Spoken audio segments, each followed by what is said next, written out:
जय श्री राधे। पूज्य श्री सद्गुरुदेव भगवान के चरणों में प्रणाम। पूज्य श्री उषा बहन जी के चरित्र में अदृश्य संत श्री सखा जी द्वारा सुनाई गई कुछ विचित्र लीलाएं, आइए आज सुनते हैं। वंशी की निष्प्रहता। वंशी का महासौभाग्य अवर्णनीय है। सखा जी कहते हैं, जय जय राधिका माधव। वंशी का महासौभाग्य अवर्णनीय है। न जाने इस बांस की पोर में कौन सा जादू है कि त्रिभुवन नायक आनंद घन नंद नंदन भी इसके हाथों बिक गए। इनकी वंशी कोई साधारण बांस की पोर तो है नहीं। न जाने कितने जन्मों के तप, कितनी तितिक्षा की होगी इस वंशी ने। यह तो श्री कृष्ण की नित्य सहचरी है। गोलोक धाम में भी इसकी धूम मची रहती है। इसका परम सौभाग्य तो देखो, दिन रात आठों पहर 64 घड़ी उन परम सुकुमार नंद नंदन की अंग संगनी बनी रहती है। कौन कहता है इसे यह जड़ है? यह तो उन नित्य चैतन्य को भी सदा चैतन्य रखने वाली अमृतमयी संजीवनी है। यह एक गोप कुमारी के महासौभाग्य की प्रतीक है। प्रतीक नहीं, वह महाभाग्यशालिनी ललना स्वयं इस वंशी के रूप में इनके नित्य सहचर्य का आनंद उपभोग करती है। यदि बांस की पोर ही होती तो नंद नंदन उसे इस प्रकार 24 घंटे संभाल न फिरते। एक के खो जाने पर दूसरी ले लेने में तब कोई आपत्ति न होती। सब तो नहीं, पर कुछ गोप बालाएं इस रहस्य को जानती थीं। तभी तो वह जानबूझकर नंद नंदन को खिजाने के लिए वंशी को उल्हाना देती। नंद नंदन को परेशानी में देखकर मुस्कुराती और फिर आप ही उसे निकाल भी लाती। वंशी तो इनकी सखी है, अत्यंत प्रिय सखी। व्यंग्य युक्तियों का तो दिखावा ही है।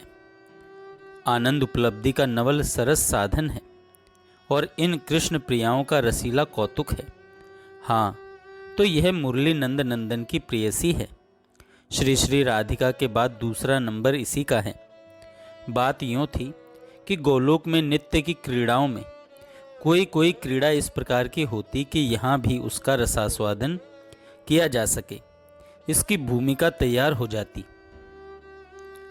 एक दिन नंद नंदन, विषभानु नंदिनी और अनेकानेक गोप कुमारियाँ किसी उपवन में बैठे नित्य की भांति विहार कर रहे थे। वातावरण बहुत रसमय, आनंदमय और खिलखिलाहट से परिपूर्ण था। उनमें वंशी नाम की सखी भी थी। यह नंद नंदन की संगिनी तो है ही, पर तब तक इसका ऐसा परम सौभाग्य नहीं जागा था। बजने वाली वंशी तब स्वर्ण और मणियों से निर्मित थी। बजती वह भी थी। उससे आकर्षित भी सभी गोप गोपी होते थे, पर प्यार दुलार की यह पराकाष्ठा उसके प्रति इनकी नहीं थी।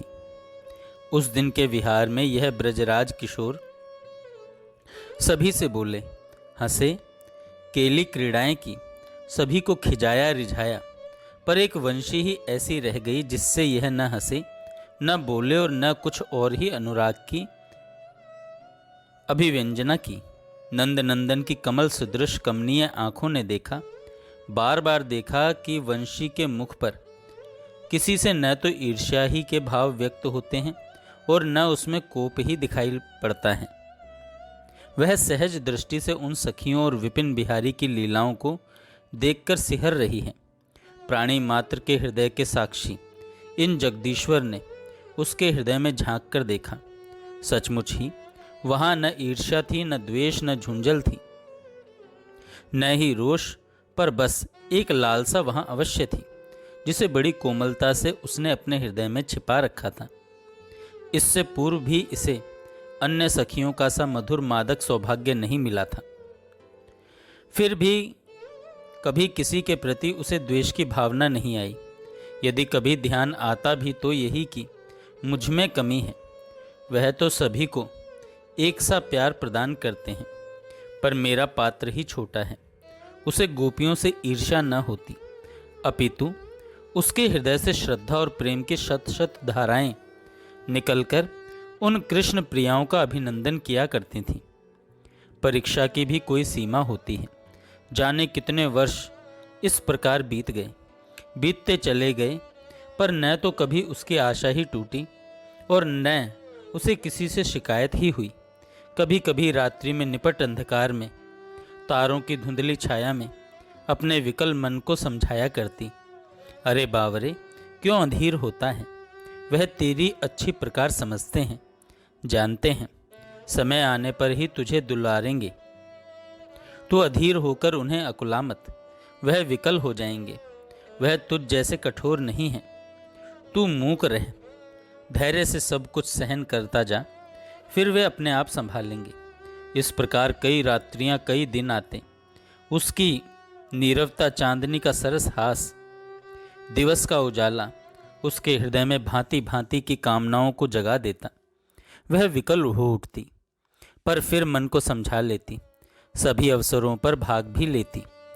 पर जाने क्यों इतने लंबे वर्ष बीत जाने पर भी उसकी मनोदशा, उसकी वेदना यह कृष्ण प्रियाएं न जान सकीं। यह भी इस महामायावी की मोहनी माया, इस कौतुकी का मधुर कौतुक है। एक आध बार कभी किसी को यदि ध्यान आया भी और उसने इस बाला से कुछ जानना चाहा, उसने हंसकर बात टाल दी, मुख पर तनिक भी मलिनता न आने दी। कोई प्रिय से उसके अभाव की कथा कहे, छी छी, क्या यह उचित है? वह तो स्वयं ही सब कुछ जानते हैं, फिर भी जो ऐसे रख रहे हैं, इसमें कुछ विशेष कारण होगा। वह हंसकर बात उड़ा देती। सखियां भी जैसे उस भुलावे में आ जाती। पूर्णिमा की रात्रि थी। आज संध्या से ही विहार की विविध क्रीड़ाएं हुई थी।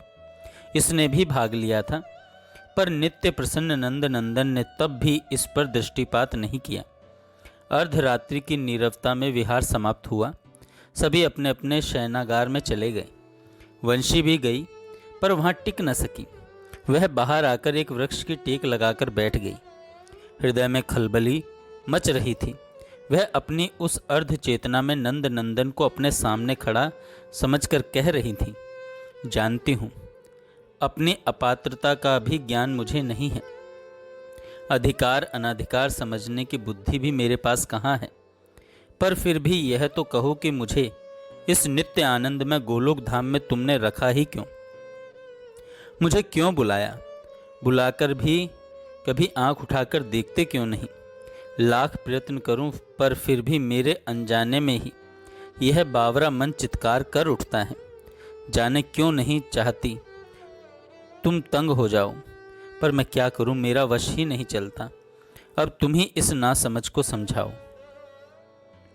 इसी प्रकार प्रलाप करती हुई उसे उषाकालीन समीर ने झकझोर दिया। वह जाग सी उठी, अपने मन को धिक्कारती हुई कहने लगी, ओ पगले, तू क्यों गड़बड़ करता है? उनकी प्रसन्नता में तू प्रसन्न क्यों नहीं रहता? अधरों तुम मुस्कुराते रहो, आँखों तुम भी प्रफुल्लित रहो। कहीं यह उदासी उन तक न पहुँच जाए। उन तक क्या, उनकी प्रियाओं तक भी इसकी छाया न पड़े। अब भोर हो गया। उसने अपने को संभाला, उठी। उसने धीरे से मुंह ही मुंह में कहा, प्रियतम, तुम निश्चिंत रहो, मैं तुम्हारे सुख में ही सुखी हूँ। देखो, मैं मुस्कुरा रही हूँ, खिलखिला रही हूँ। और सचमुच वह खिलखिला दी, पर उन नैनों ने उस मुस्कान पर मानो 2 अमूल्य मोती न्यौछावर कर दिए हों। मन की कातरता को मुस्कान में छिपाए वह अपने कक्ष में आ गई। नित्य की भांति सभी नित्य कर्म किए, श्रृंगार भी किया, फिर भी वही हास छटा उसके अधरों पर झलक उठी। नित्य की भांति ही सब सखियों से भेंट हुई, हंसी मजाक हुए, पर उसकी मार्मिक वेदना हृदय स्थली से बाहर न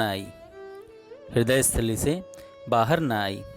हाँ, तो उस दिन संध्या को नंद नंदन, वृषभानु नंदिनी और कुछ सखी जन भी उस उद्यान में विहार कर रहे थे। उस दिन भी वंशी उसी प्रकार उपेक्षित सी रही, पर उसे क्या पता था कि इस उपेक्षा के बदले कितना बड़ा पुरस्कार उसे मिलेगा। वह नंद नंदन की सहचरी ही नहीं, अंग संगनी होगी।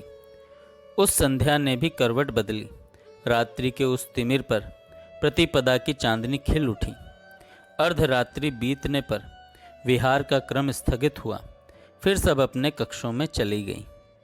आज गोप सखा भी कुछ देर के लिए सम्मिलित हुए थे, पर वे रात्रि के प्रथम पहर में ही अपने अपने विश्राम स्थलों को चले गए थे।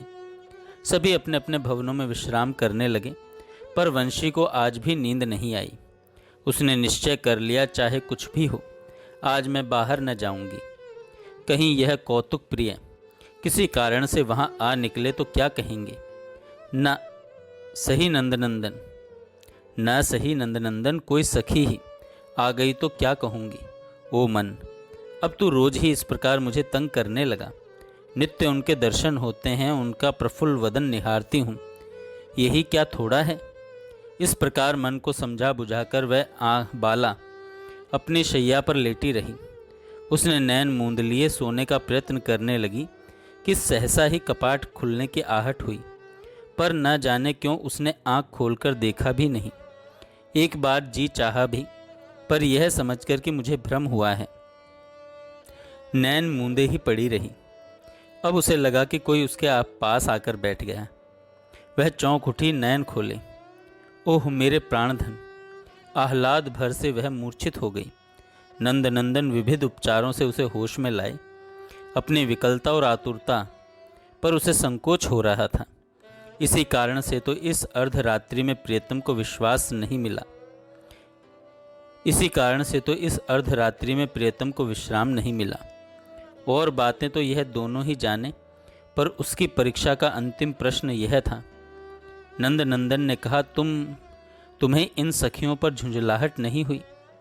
इन्होंने ही मेरा ध्यान तुम्हारी ओर क्यों नहीं दिलाया? सखियां होकर भी ऐसी उपेक्षा क्या उचित थी? वंशी इस परीक्षा में भी उत्तीर्ण हो गई। उसने सरलता से निष्कपट भाव से उत्तर दिया, उन पर झुंझलाहट क्यों होती भला? उन्होंने तो कभी भी मेरी उपेक्षा नहीं की। मैं ही सदा संकोच करती रही, हंसकर उनकी बातों को टालती रही। मेरा दोष उन्हें मत दो। अब तो नंदनंदन बिक गए। अरे यह निश्चलता ही तो है जिससे वह मुक्त पुरुष बंधन में आ जाता है। प्रेम यदि डोरी है तो निश्चलता इन परम प्रियतम की निवास स्थली है। प्रेम रज्जु से बंधे यह निश्चलता में ही निवास करते हैं। उसकी निश्चलता पर रीझ कर अपना अत्यधिक प्यार उड़ेलते हुए उन्होंने उससे उसकी मनोवांछा पूछी। वह क्या कहती? उसकी मनोवांछा तो इन्होंने बिना ही कहे पूरी कर दी। श्री राधिका की दृष्टि से उसकी मनोदशा कब तक छिपती? आज उन्होंने इन्हें कहकर भेजा था कि परीक्षा काल की अवधि अब और लंबी नहीं होनी चाहिए। नंदनंदन तो स्वयं आकुल थे। श्री राधिका के संकेत मात्र पर ही दौड़े आए थे। उसकी उदारता, निष्प्रहता, द्वेषहीनता और निश्चलता पर रीझ कर नंदनंदन ने उसे नित्य कर कमलों का विहार यंत्र बनने का वरदान दिया। उसके संकोच को देखकर उन्होंने उसे बांस की पोर के रूप में सदा सदा के लिए अपनी आहवायिका शक्ति बनाकर कर कमलों पर धारण कर